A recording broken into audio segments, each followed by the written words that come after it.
It's December the 12th, 2020. 8 years from now, Britain has left the European Union. At least, that's what increasing numbers of us seem to want. Sometime very soon, David Cameron is going to have to tell us all what he wants our destiny in Europe to be. Will we be allowed a vote on the subject? Tonight we explore whether if we quit, we'd be throwing off shackles or crippling ourselves, with testimony and argument from those on both sides of the debate. We'll also hear from Paris and from the author Irvine Welsh in Edinburgh. What might the future be like? The Mayor of London has his own ideas. What we want to do is end the kind of misery and mistrust and stop everybody blaming us for not sharing the zeal of the Euro federalists, because we don't share that zeal. We don't have any ambition to pool British sovereignty, to create, this a pluribus unum single state. We don't want to do that. So give us a new relationship. You stop blaming us for being the backmarkers. We stop moaning, and we have a new treaty.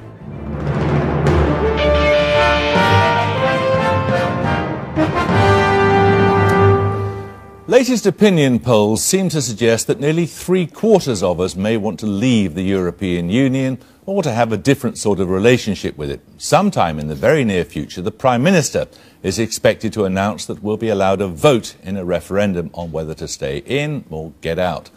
So that's what we're exploring tonight.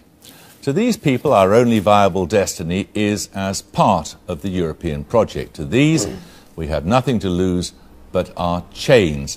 Let's explore, first of all, just quickly what your position is. What do you think if we decide to leave? I think it will be a dangerous and cold environment we're in. Prosperity, we will not have inward investors coming into Britain. We won't be able to export so easily. The city will have begun its long slide over to the continent. We will find that we're not part of a regional bloc. The rest of the world is. We're an isolated country, and we will be cut off from the source of peace and stability in Europe. You think it's a sort of promised land, don't you? Well, I think we'll go on doing business with European companies, just as we do now, although it'll be a smaller percentage for two reasons. Firstly, the Eurozone is headed for a disaster. And secondly, freed from the customs union that we're trapped in, we'll be able to negotiate our own trade deals with the rest of the world. The future for Britain should be global, not European. You run, Martin Sorrell, a global company, the biggest advertising company in the world, isn't it? What do you think it'll be like if we decide to I'd be leave? worried in 2020. Limited access to 500 million people, limited access to a $16–17 trillion economy, a unified single market, limited access for our exports, for our financial services companies, quite apart from advertising agencies and the like. We'll probably still be renegotiating bilateral trade agreements in 2020, 8 years on. And last but not least, we'll probably have a diminished political significance. So I worry about it in all those contexts. And from the point of view of somebody trying to run a multinational company, I'm extremely worried about the lack of access to that market. Now, you know a lot about business, Tony. You run a big financial house. Yes. Why do you take a contrary view? I think, if I could put it very simply, if we weren't in, we could actually enjoy the benefits of free trade, which ironically we were supposed to have got from a common market, but we don't with the remainder of the world. And how do you think about it, Katinka Burrish? A lot of it depends on the deal that Britain gets with the rest of Europe. There is an assumption here that you just show up in Brussels in a few years' time with a list of demands and you pick and choose, we're going to comply with these EU rules, but not those. That deal is not available, because if it was available to Britain, it would have to be available to all other countries, and the single market would unravel. So I think there is a choice between in or out, and if Britain out, like Martin said, limited access, and very importantly, the countries that Britain wants to trade with, China, India, they're not natural free traders. They open their markets because that juggernaut of the European Union comes along and says, you get access to our markets. Britain doesn't matter We'll here. explore a lot of these things in a moment or two, but Hella Hag, now you're Norwegian, Norway's outside the EU, but you think even that's too close? Yes, we are in the EEA agreement, which is basically the single market. European Economic Area. Yeah, it's the single market basically. And we think that that's too much. And what do you think? I mean, supposing Britain joined you, which is probably the best we could hope for, isn't it? That we'd be in some sort of arrangement whereby you're shaking your head. You can explore that later. But we're a big marketplace for Europe. I mean, it's worth remembering. We trade at a massive deficit with these countries. It's not No, but I think 45 billion a year. I think in 2020 Britain will be a member of EFTA, European Free Trade Association. I think that would be a good solution for Britain. Okay, we'll explore all these things in a little more depth shortly. But first of all, let's look at a couple of scenarios. A referendum will reduce our complicated feelings about the European Union to a simple binary choice, in or out. So, back to the future. We've asked our economics editor, Paul Mason, to sketch out the possible consequences of each choice. First off, how leaving the EU might be good for us by the year 2020.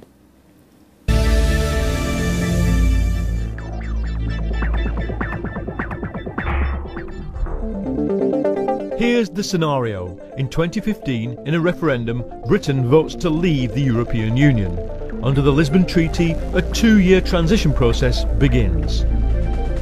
Our MEPs leave the Parliament and Britain's EU Commissioner stands down. By the summer of 2017, the transition is complete. Britain is out of the single market, the common agricultural policy, the common fisheries policy, the European Court of Justice. Blue flags disappear from Britain's beaches. But what then? It's December the 12th, 2020. Here's the news. The Office for Budget Responsibility today confirmed that for the third year in a row, Britain is growing faster than at any time since the Blair era. GDP growth stood at 4%, though the Chancellor said that inflation remained unacceptably high. Predicting what Britain's future might look like if we left the EU is difficult because there's no authoritative research. But if we did leave and growth picked up, what might have gone right to make that happen? Over a period of time, we would benefit because we could have freer trade with the rest of the world, lower food prices. We could wind down some of the renewables legislation, be lower electricity prices, fewer directives and regulations, more small businesses would come back. We wouldn't have all of these problems of people coming from Europe and wanting our welfare benefits and to use the NHS. So in all these ways, Britain would benefit. Britain is a net importer from the European Union, running a trade deficit with the EU last year. That should make it possible to do a trade deal. One option would be to do what Norway did and remain part of the European Economic Area. But in this more radical scenario, the UK secures a favourable bilateral trade deal modelled on Switzerland. And it quickly signs new bilateral deals with key markets set to experience high growth: Brazil, China, India and Russia. Some analysts claim European regulations cost business £19 billion a year. In this scenario, these are scrapped. The UK would choose which social legislation it wanted to keep, for example, the Working Time Directive or the Agency Workers Directive, which have been controversial here. In this scenario, agricultural subsidies, £3.8 billion, are phased out, and Britain's £8 billion net transfer to the EU ends. And as free movement of labour in and out of the EU is cancelled, there'd likely be a workforce effect. It might be positive. Unemployment has fallen to a 10-year low. The claimant count was just 700,000 last month, as manufacturing employment is rising and as European migrant workers leave. The number of EU citizens living in the UK, which peaked at 2 million in 2012, has halved. Most coffee bars and fast food stores are now 90% staffed by UK nationals. Financial services account for about 10% of our GDP now, but in our future scenario, if things went right for Britain outside Europe, the City of London could benefit. As Europe regulates, homogenises, clamps down, London could become effectively an offshore centre, a giant Singapore. The prospects for Britain in the 21st century, as if you like a global nation, not a European-focused nation, as a global nation, I think are fabulous. And that's really because the English-speaking world in particular is, I think, going to do extremely well in the 21st century. Canada, Australia, America, and so on, India. And we should plug into that.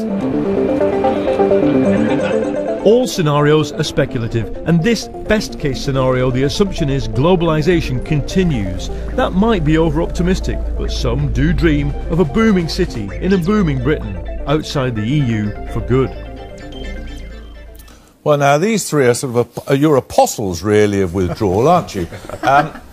Take it as a compliment. That may have been intended that way, who can say? But that was very narrowly economic, that piece. What would Britain feel like outside the EU, Nigel Farage? Well, I think our democracy would be regenerated. It's very interesting. When we have general elections now, we generally debate schools and hospitals because there's no point discussing business regulations because all of those things are now decided by European law and there's almost nothing the British government or Parliament can do about these. So we would suddenly have furious debates on how we managed industry, how we dealt with our renewable energy targets. We would be in charge of these things and democracy would benefit. More people would vote in general elections. We'd be in charge of our own house again. It's hard to believe that we'd be more regulated if we're outside, so I think we might feel a bit freer in that regard. If you look at those wonderful things where you look at the 246 words in the Gettysburg Address and the 10,000 words on the directive on eggs in the EU, it's hard to believe that in business or in life in general that we'd be subject to more regulation, which I don't think people want. Just like Switzerland and Norway, they're equally regulated out. And we regulate ourselves more than the Europeans do. We gold plate our European legislation as it is. Well, we wouldn't have anything to gold plate, would we? You can you'll shout in a second or two. Helen, what do you think Britain would be like? Do you think it'd be I think it would be a proud independent nation outside the EU. I mean, we'll be able to play a proper role on the world scene. I mean, the EU is only, 27 countries, and there are 180 countries in the world.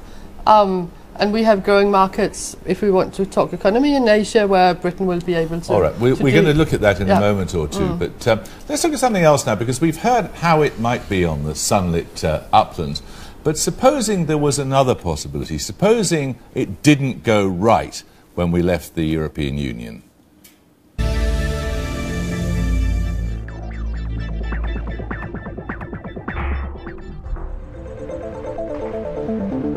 Here's the scenario again. In 2015, the UK votes to leave the EU. By 2017, following a fractious process of boycotts and treaty disputes, it's out, and this time it goes badly.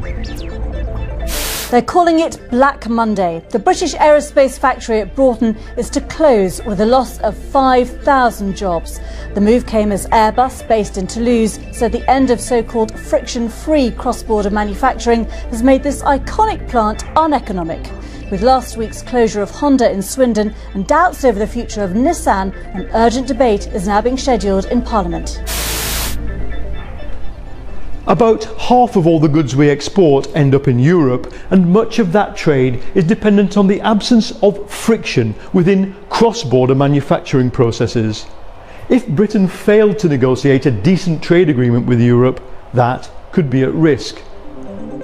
As this graph shows, the proportion of UK trade beyond the EU has grown steadily, but this rebalancing has taken 10 years to achieve, and pushing it further could be hard. Even if we ended up in a situation where growth is really looking up and things look rosy in 2020, we would probably still have been better off if we had stayed in, particularly because the tide is turning in our direction. The EU is now, with the reforms because of the euro crisis, entering service liberalisation territory. More and more people use English as a language, and exactly at a time that Britain's liberal influence is finally opening up the single market to its true potential, it would be foolhardy to leave and partially lock ourselves out of it when we could be benefiting completely from this. There was chaos at all Britain's airports, as well as in Portsmouth and Southampton, as Britons returning from Spain rushed to meet the 1st of January deadline set by the Spanish government. If we cancelled the free movement of labour between here and the EU, other countries might retaliate. There are nearly 400,000 Brits living in Spain, and in the worst case scenario, well, fry-ups and Guinness on the Costa del Sol would be for holidaymakers only. As someone who believes strongly in the free movement of labour, I think it's going to have a net negative impact. Some of the very highly talented, skilled people that have been coming to the UK, for example, most recently in the software industry, would stop coming. This will be a quid pro quo arrangement. It's not as if we can ask the Poles to leave, and of course the Brits working in Germany and France will be allowed to stay. So this will be something that will damage us in two ways. Suppose the global conditions change, suppose the world de-globalises, then there's a danger that Britain gets crunched between the much bigger trading blocs of Asia, the Americas and Europe itself, and even the city would find it hard to survive that. The EU has already turned nasty against Switzerland, forcing it to abandon some of its secret banking practices. If London lost the battle for financial supremacy with Frankfurt or Paris, it might not look so good for the city. You know, one's bound to ask why, if this is such a wonderful institution, opinion seems to be turning against it in this country. Well, I think that's because people have been fed a diet of stories such as we get from the other side. But actually, Europe has made us prosperous. It's brought prosperity to us and to the rest of the continent. I worry that in 2020 we would find that the Americans wouldn't be interested in us, they'd be interested in Europe. The Chinese wouldn't be interested in us, they'd be interested in Europe. Inward investors would no longer want to invest with us, they'd invest in Europe. We would be lonely and we would be poorer. And I think the timing is very interesting. You know, the transition period would be out in 2017 at precisely the wrong time. That is probably precisely the time that Western Europe will see some sort of recovery. I mean, it's going to be difficult, tough sledding until then, but then it'll come back. And France, Italy, Spain and Germany will be leading a revival in GDP in Europe. Katinka Barish, do you find this scaremongering a bit pathetic? There's just too much uncertainty. The one thing that I don't quite understand, why do people here believe that the European Union is holding Britain back, but they're looking up to a country such as Germany, which is doing well at the moment, which is also in the European Union, and they managed to export not twice as much to China as Britain, not 3 times, not 4 times, but probably 6 times as much. Despite having to carry most of southern Europe? And despite being in the euro and having all the same regulations and the social legislation. So if you make that thought experiment, how much freer, how much better would Britain be off? Would there really be no regulation in this country? Would people be wanting to work 100 hours a week? No health and safety regulation, no green energy? No health and safety regulation. We have homegrown health and safety regulation. And how would that exactly be different from the European rules that are now being worked out between all the European countries? We'd have chosen them ourselves instead of letting some other nationality choose them. Then every time you want to export something to the continent, you have to go through a safety certification process, because you're not going to import anything from Bangladesh that isn't tested. But that is the same. That is the same if we have to export goods to any other part of the world. We have to conform with their markets. The important thing to remember is this: those figures, Paul Mason's figures, were wrong. Half our trade is not with Europe. Because of the Rotterdam effect, if we tranship stuff, that shows as European trade. The true figure is 38%. Now, I'm not suggesting that 38% of our overseas market isn't important. It is important, but it's a declining part of our overseas business. The Eurozone is contracting large parts of the European economy, and we find ourselves as the 6th biggest economy in the world, forbidden from making... Not contracting Well, I think it's headed for catastrophe with the Eurozone. Nothing lasts forever. There could be a dramatic bust in the Eurozone in the next 5 years, and you can't discount that.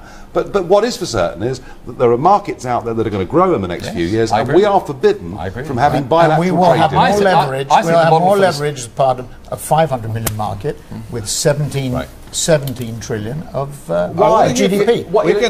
That gives you the ability to negotiate those bilateral I want to introduce some... Switzerland have got more bilateral deals than we've got on their own. And less effective. Hang on a second.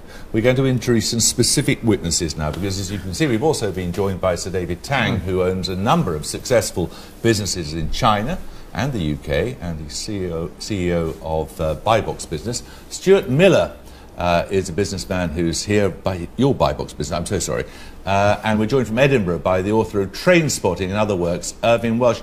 Irving Welsh, if we rid ourselves in this country of this great bogeyman of the European Union, what do you think it would do to us? I don't think it would do that much on the basis of what I've heard today, because the debate seems to be constructed on this kind of same sort of neoliberal defensive elites, whether it's elites in Brussels or elites in Westminster. I think people, like middle-class people who are struggling with debt, working-class people who are struggling to find jobs or having their pay and conditions constantly eroded, and the poor people who are just struggling to get by. are going to be massively under-inspired by this debate, because it just seems to be kind of the advocacy of one set of self-serving elites against another. But you would say, well, come on, then broaden it out.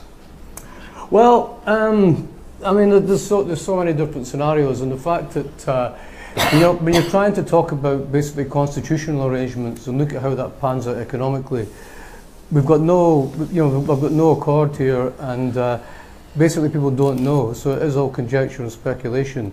Everybody knows that essentially what happens economically is sometimes very little to do with membership of these kind of institutions. I mean, you can be Greece or you can be Iceland. It doesn't really make it that much odds. It's all about what happens in the global economy. All right, let's take your first point there. When he says that big business of the kind that you two represent sold as a pup on Europe, he's right, isn't he?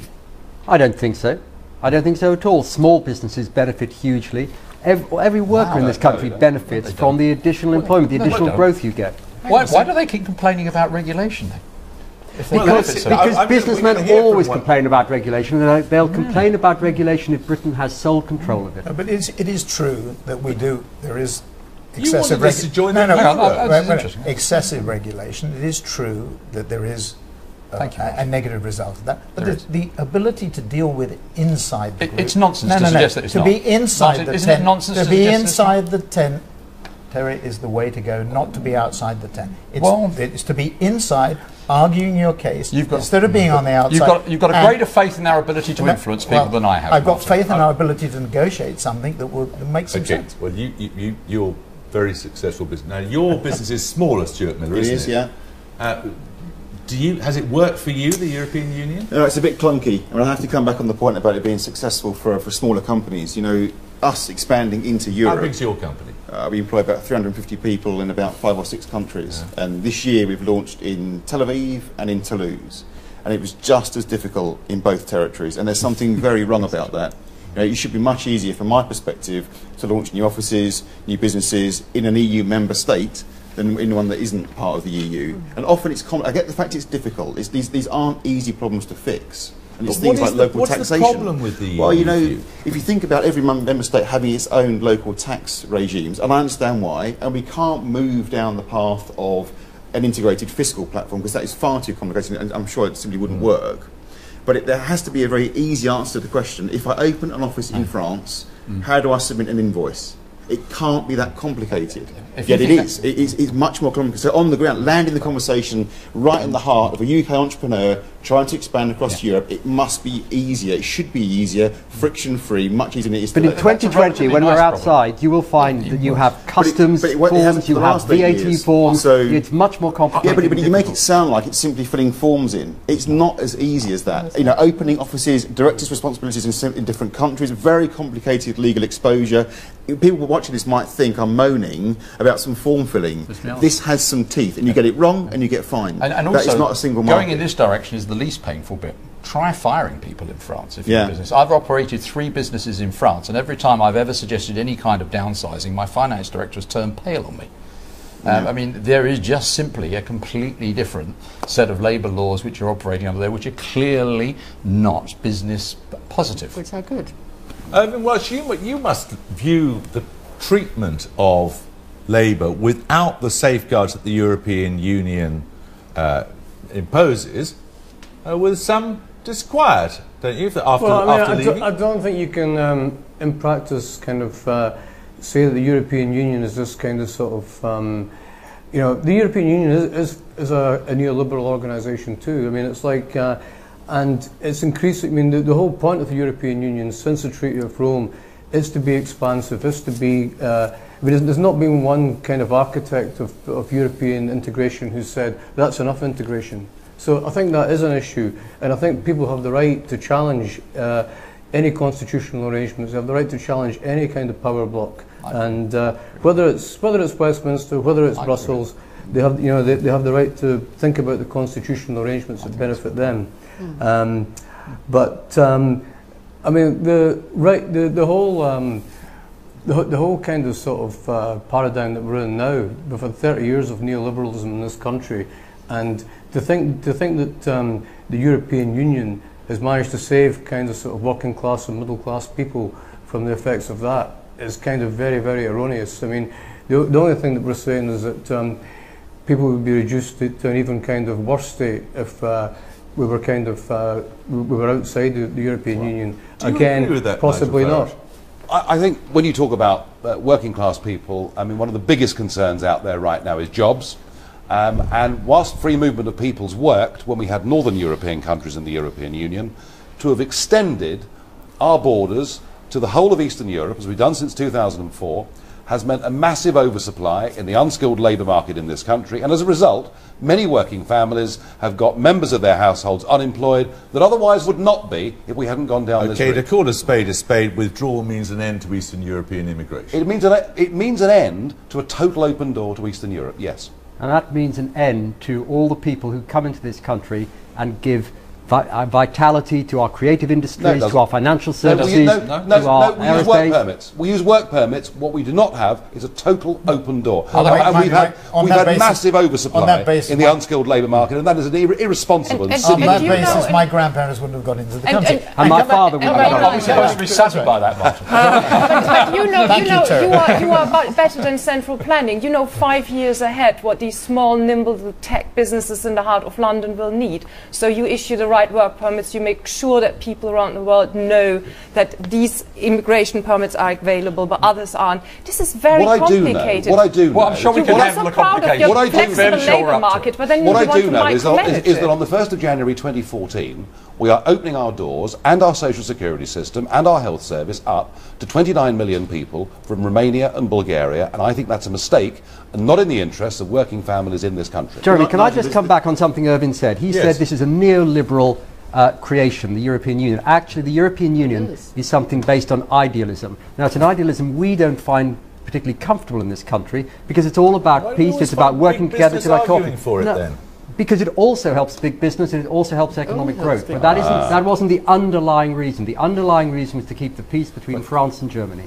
Well, why is it so unpopular? Well, because Brussels is always used as the fall guy in every country. Anything that goes wrong, you blame Brussels. Anything that goes right, to be fair, we haven't had an extensive and detailed debate about it yet. We may well do if we go into a referendum phase. Have a deep and meaningful debate as opposed to the right. Let's bring in David Tang here, because one of the arguments is that by being within the European Union, this country makes itself open to all sorts of inward investment from Asian and other countries, the emerging economies in Brazil and Russia, India and China, and it also, because people like the idea of access to the single market. Is that true? No. I think I hear all these politicians, big business, talking about the European Union, Britain, as if the businesses don't matter. Not a single mention has been made about what it is that underlies the business that people want to do, whether it's trade or whether it's investment, whether it's the product or the services. I mean, Germany does very good because the Mercedes-Benz car is damn good. If Britain made good things and provide good services, China would buy it and China would invest in it. I mean, already China does quite well with Britain.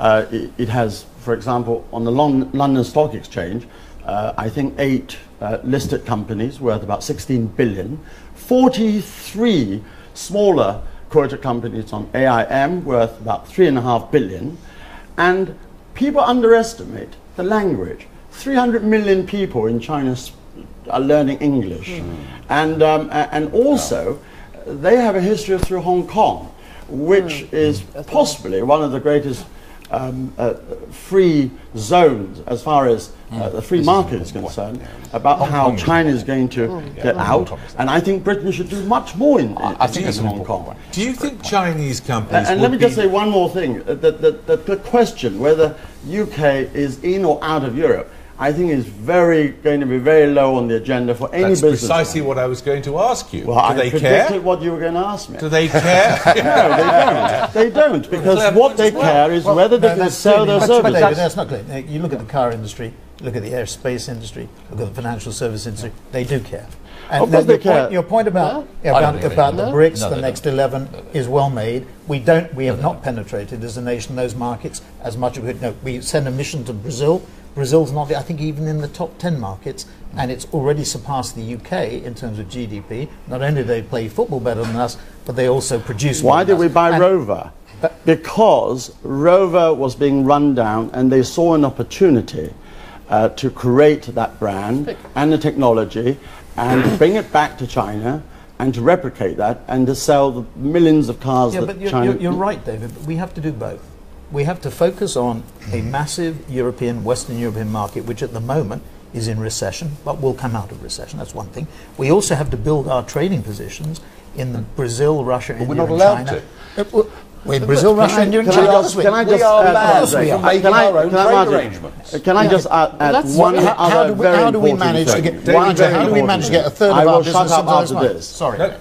The euro, the Chinese regard as extremely dangerous because they simply don't understand or can predict where it's going to go.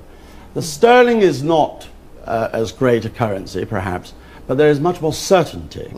And already, the British government is doing quite a lot in terms of trying to help the renminbi to become convertible, more than anybody else. Yeah. Yes. And so, actually, Britain is doing quite well. And so the question, whether it's in and out, for me is irrelevant. Hannah Hagner, the Norwegian experience, how much do you suffer from being outside the European Union?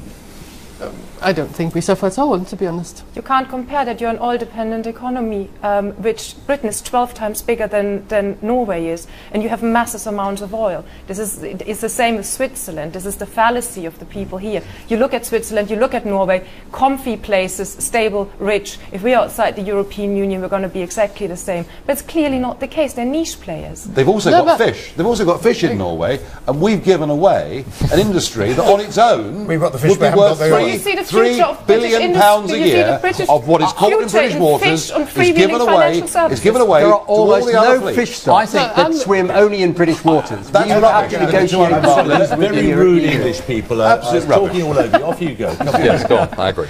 I think we manage very well outside the European Union. We have an oil-based economy, that is true, but the revenue from the oil is transferred into the Norwegian society. That's a political choice we have made. But is it not also true that you have to abide by European regulations? Isn't that true in order to get access to the single market? That is true, isn't it? That's because we are... You're essentially governed by facts from Brussels. No, we are not governed by facts from Brussels. We Email? have no, because the EEA agreement, the European... the single market agreement has a clause where we can actually veto a directive if we don't like it, and we have done that. Well, that's pretty gracious of them. You're not even in it, and you're allowed the right to veto something. Yeah. And we also invited in the beginning. I mean, there's an important connection between two people here. One of the things that I think makes Norway and Hong Kong, funnily enough, a success. If you look, a number of people run things called the Economic Freedom Index, where they look at things like taxation and regulation to see how easy it is to do business.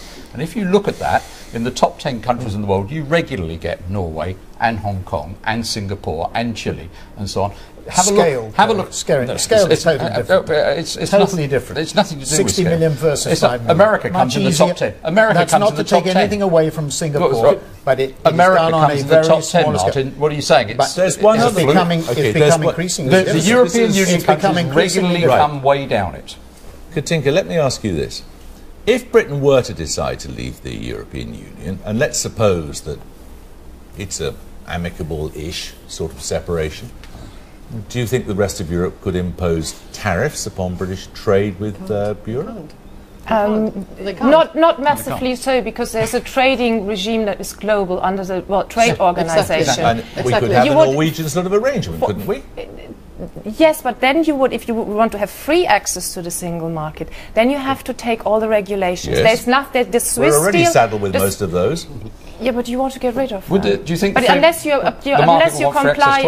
comply with the safety standards, for example, according to which we want our products to make for consumer safety.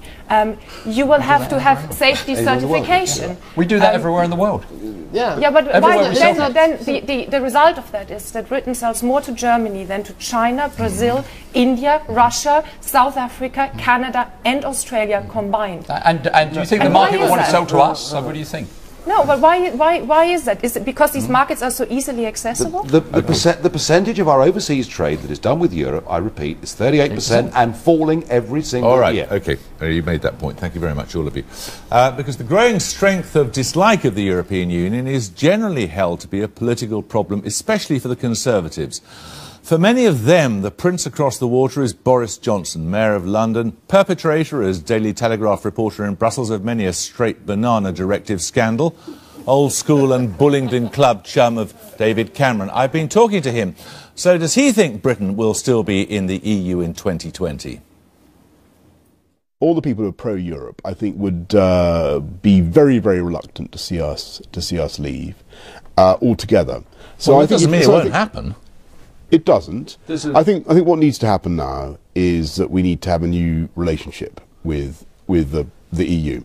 And what people will say before you put this to me, so I know what the objection will be, they'll say, this is not on the table. Our partners will never allow this. They will never accept this kind of renegotiation. So I just want to illustrate why I think it is deliverable.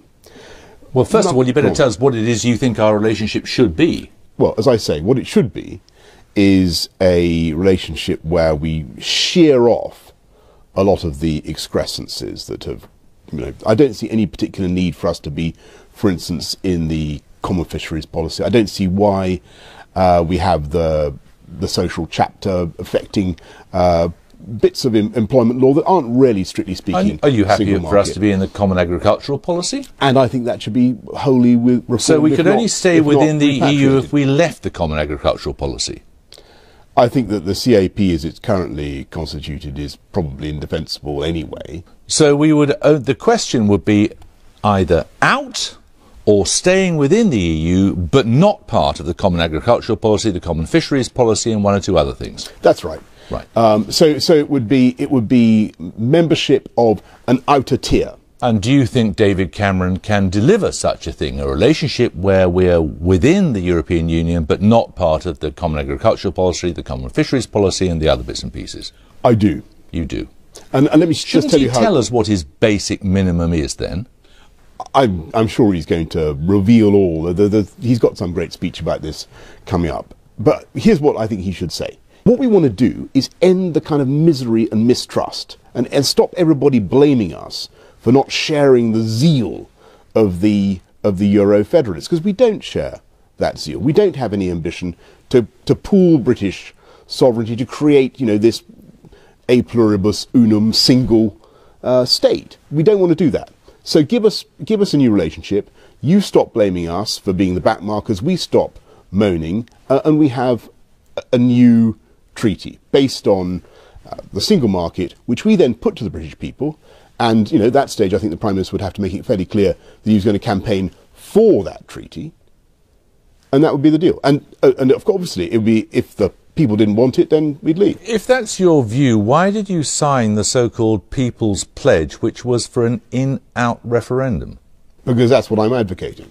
Oh, but the People's Pledge, and that's your signature on it there, the People's Pledge did not say this is into a reformed EU or out altogether. It was in or out. Yeah, but it goes without saying that if people voted against the new relationship that I'm describing, then we come out. You've got to frame it one way or another. It's got to be framed as an in-out referendum. What I'm saying, I'm trying to construct the circumstances in which we'd actually keep the benefits of the single market. Just because you sign a pledge for an in-out referendum doesn't mean you're not automatically going to campaign to come out of the whole thing. I actually don't happen to think that is the right position. Don't you think this is rather casuistical interpretation of your signature? No, not at all. What this country needs is a chance for people to debate the issue and a chance for the public to vote on whether to be members of the EU. Okay. Now, I think if they were to, here's the point, if they were to vote to come out, we would be losing in my view, my judgment after writing about this for an awfully long time, my judgment is we would be losing substantial protections for British business, for British enterprise that exist within the single market. You want to stay within the single market. That's right. That means you're willing to abide by all the internal market directives. I'm certainly... well, here it is. I mean, here's a whole pile of them.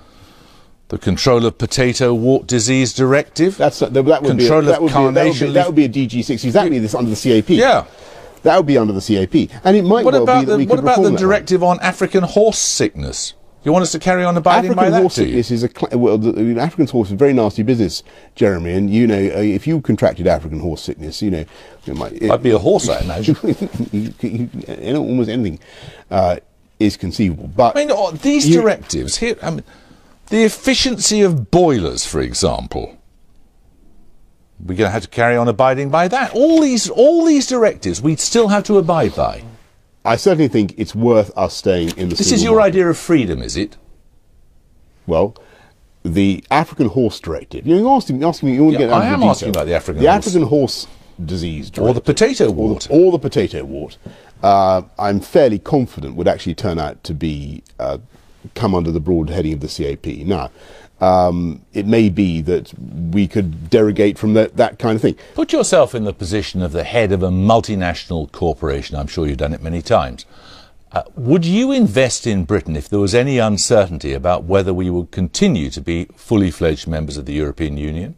I think that business people don't generally want to get embroiled in this sort of political debate. But I certainly think that one of the reasons why I take the position I do, that it would add to people's, to business investors' uncertainty about the UK in the long term. I think it might conceivably be a deterrent to foreign direct investment. What might be? If they thought that we were not going to be members of the internal market, and that's why I believe that's the right position for the country. So what you say to people is, look, if you, the British people, don't want to be members of the internal market, and you don't want any directives at all from Britain, any decisions at all to be made in Brussels for the smoothing or easing of trade, removing of non-tariff barriers to trade. You don't want any of that stuff. You want us to pull out completely. That will certainly be on the table. They could, if by voting against the deal that I'm describing, they would be voting to come out. Now, I don't happen to think that would be the best way forward. I don't think that would necessarily be the end of the world. People said, when we didn't join the euro, that those buildings over there, the City of London, would collapse, and that, you know, great big radioactive rats would crawl out of the gutters and gnaw the faces of the last British bankers, and it would be a disaster. It hasn't been a disaster for this country not joining. It hasn't been a disaster for But London. If there were the slightest possibility of David Cameron being unsuccessful in his negotiations, there would be bound to be a possibility, would there not, that we would have to leave the club? There would be, yeah. There are several big ifs there, yes, but I don't think that's likely. I think, as I said, given all those ifs, would you make an investment decision in Britain? I think business would welcome clarity. We've been on this now for so long, and we haven't had a referendum since 1975. It is perfectly obvious that the Europe question has got to be put to the British people. I think the formula that I've come up with... What is the Europe question? Do you want to be in it or not? Boris Johnson, thank you very much. Thank you. Well, just in case you're worried about contracting African horse sickness, don't. You'd indeed have to be a horse or a mule or a donkey or a zebra, perhaps. The risk of the disease entering this country in any legal trade is thought to be very small.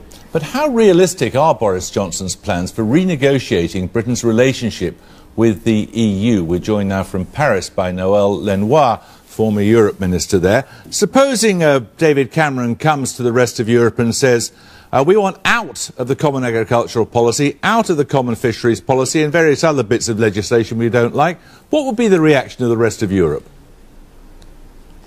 Well, I listened with great attention to Mr. Johnson. I know that he has a great sense of humour, and that's why I wonder if he's being serious. Because on the one hand, he explains to us that the British people is very miserable in Europe and that it damages its sovereignty.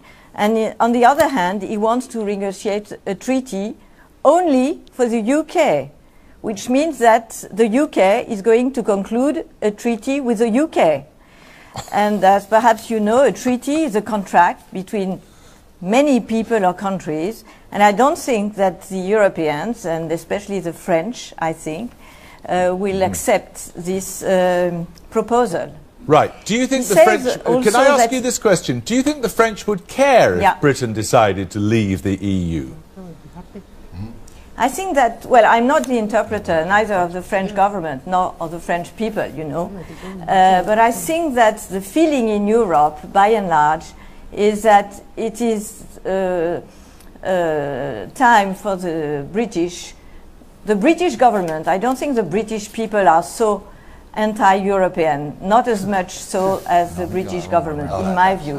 So I think that it is time for the moment of truth and to say if the UK is still in the EU. Why? Because I think that Mr. Johnson has lost his memory. The history of Britain is European. And if you look back to Howard Heath and to Geoffrey Howe, the Attorney General at the time of Howard Heath, he said that Europe is solidarity. He said exactly in a famous quote, sovereignty is not like virginity. Either you have it or you have not. It can be shared, and that's the purpose of Europe. Okay. So if Great Britain wants to build Europe alone, I think it won't work, and it will be a shame for British economy. And if I can add a word, for instance... Hang on a second. Thank you very much indeed. Now, Emma Reynolds is the shadow Europe Minister for the Labour Party.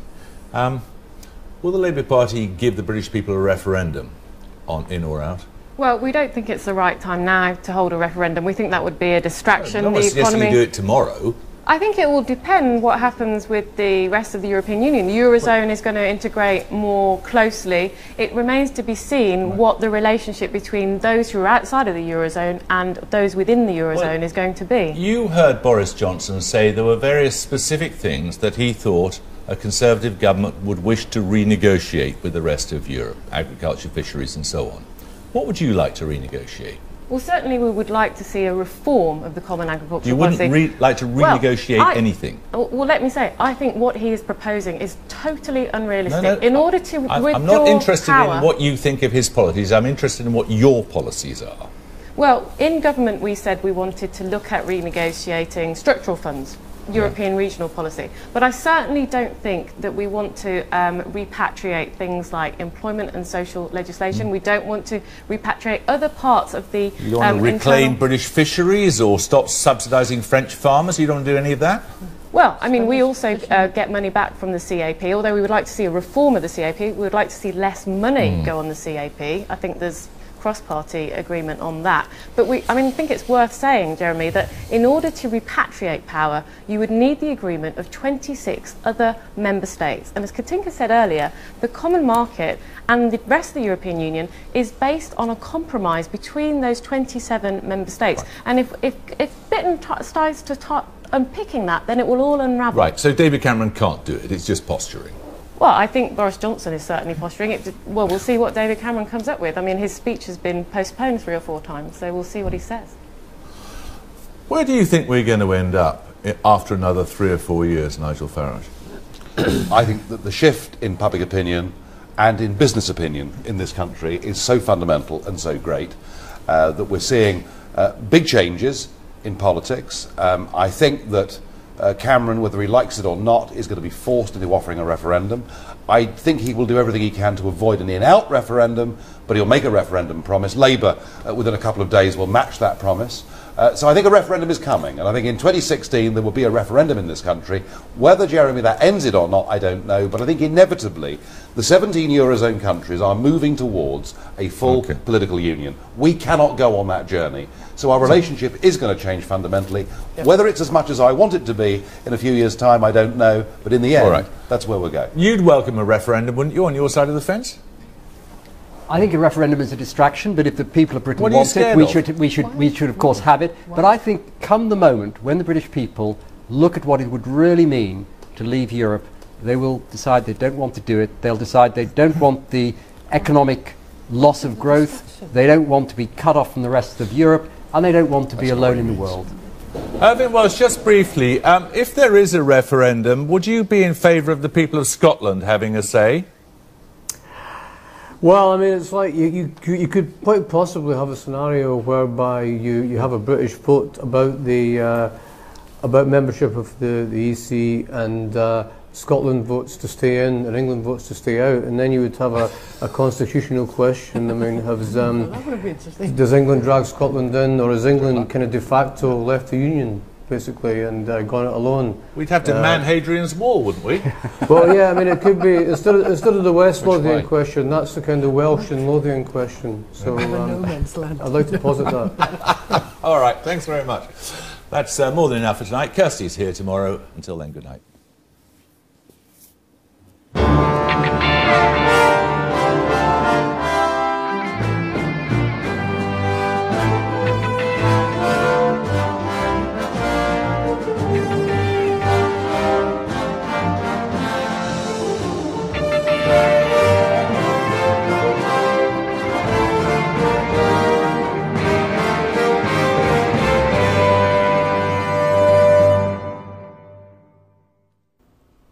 Hello there. There's nowhere near as much fog around overnight, but it will be a frosty start in the morning and potentially icy in Scotland as well, where we've got some sleet and snow around the central belt moving its way northwards, leaving behind some patchy fog still in the afternoon. That's going to be affecting the Vale of York potentially. Much more fog in the morning. Most of it will lift and we'll see some sunshine developing.